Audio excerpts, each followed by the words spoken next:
Swedish Air Force Historic Flight, and once again we see a double delta design, but this a rather different configuration to the Draken that the Historic Flight presented earlier with those warplanes. And this again, an aircraft conceived to meet the Swedish Air Force's very tough requirements for a fighter because, like the Draken, it had to have very good slow speed handling and short field capability in order to fly from roads or bases. Some of the features it incorporated really were hugely advanced for a jet fighter of the time. It has to have thrust reversal on the Volvo RM8 turbofan engine. Also it incorporated a great deal of digital technology for its age.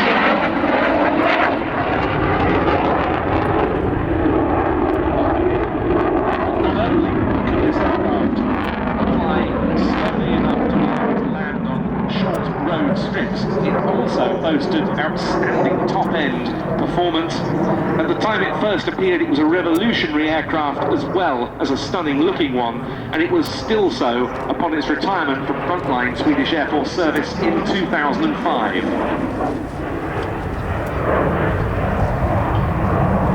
The AJ-37 attack variant was the first Viggen to see service with the Swedish Air Force, entering operational use with F7 wing at Saltenäs, currently the home of the Swedish Air Force Historic Flight, in February 1971.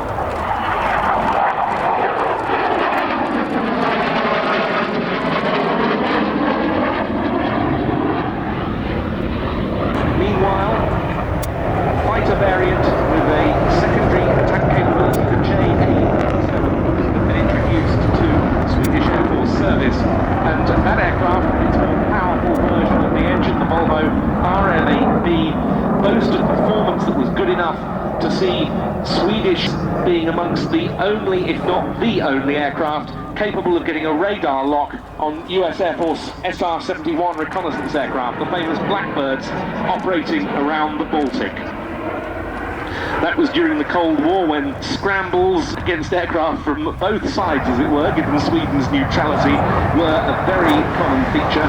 In attempting to get a lock on the SR-71s, the Viggens, the JA-37 models, would pass through Mach 2 while climbing to 20,000 feet. And there certainly weren't any other Western fighters of that era that could achieve that. And the capabilities of the Swedish Air Force pilots who flew these aircraft are also worthy of special note.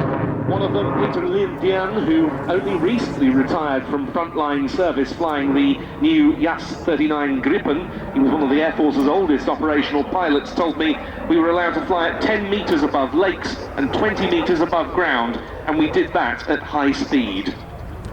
Exercises for off-airfield operations with Viggens were common. The idea being that if one of the forward road bases or one of the forward airstrips was bombed and put out of action, the aircraft would always be able to taxi to another. The aircraft boasted superb slow-speed handling, as I believe we might be about to see on this next flypast. By this, the world's sole airworthy example of the Viggen. A slow pass here and an outstanding slow wing rock.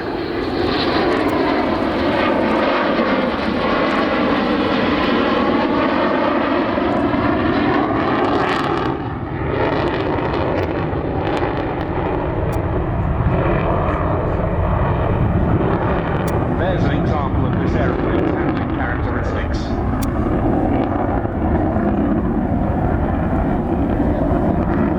The Russians used to be very aggressive around the Baltic, and very often during the Cold War, Viggens, both the JA-37 fighters and the AJ-37 attack aircraft, would be sent on quick reaction alert scrambles to meet them. And had it ever turned into hot combat, there's no question that the Soviets or any other potential adversary would have met their match in this aeroplane.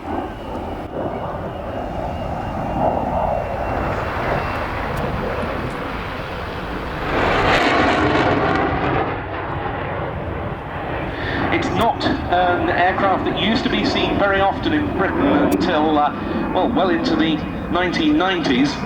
But And a squadron exchange was carried out between number 41 Squadron Royal Air Force on the Jaguar at Coltershall and F6 wing of the Swedish Air Force at Karlsborg on the attack Viggen in around 1983. And that excellent aviation artist Mike Rondeau, who was then a Jaguar pilot, remembered flying the Viggen when they went out to Sweden as one of the outstanding moments of his career. And he remembered his squadron boss on 41 at the time, Hilton Moses, returning from his two-seat Viggen trip, quote, looking like he'd just been put through some kind of crazy combination between a fairground ride and a washing machine.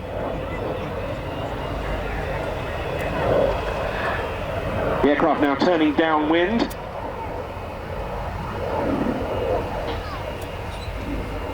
With a final roll on the downwind leg as the wheels go down.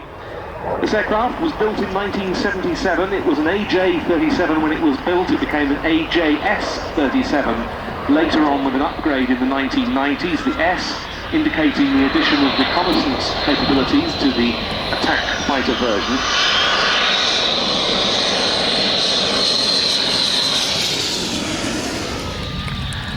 Well, no need to do that this time.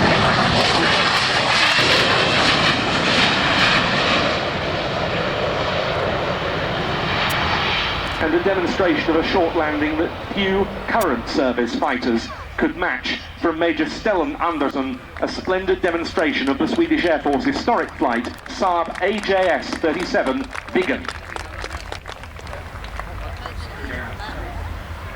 And there he is, backing up. A demonstration of the reverse thrust capability on the Volvo RM8. And that isn't something we've seen from another jet on today's programme.